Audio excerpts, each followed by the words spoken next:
దేవుని పరిశుద్ధమైన నామములో మీ అందరికీ నా వందనాలు.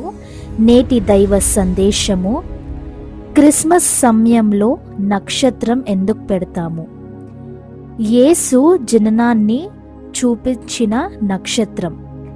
యేసుక్రీస్తు పుట్టినప్పుడు దేవుడు ఒక ప్రత్యేకమైన నక్షత్రాన్ని ఆకాశంలో ఉంచాడు.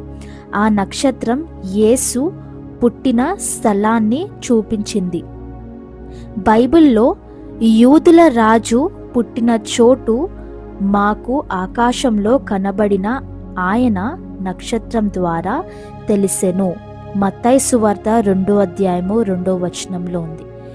కాబట్టి ఆ నక్షత్రాన్ని గుర్తుగా మనం పెడతాము.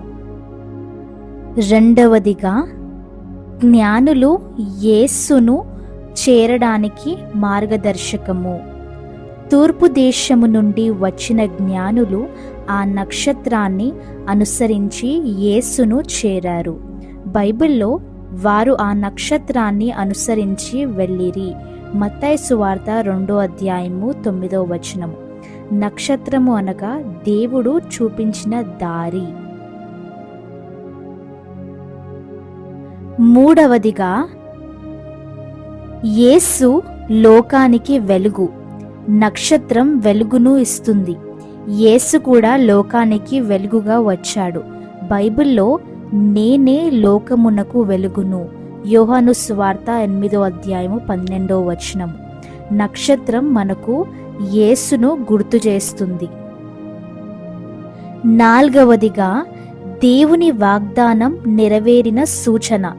యేసు పుట్టుక గురించి ముందే ప్రవచనం చేయబడింది.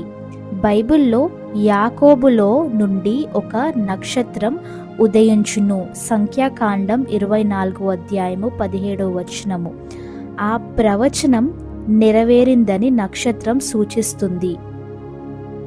ఐదవదిగా, మన జీవితం యేసు వైపు చూపాలి. నక్షత్రం యేసు వైపు చూపినట్లే మన జీవితం కూడా యేసును చూపించాలి. బైబిల్లో మీ వెలుగు మనుష్యుల ముందు ప్రకాశించున్నట్లు చేయుడి. మత్తయి సువార్త 5:16.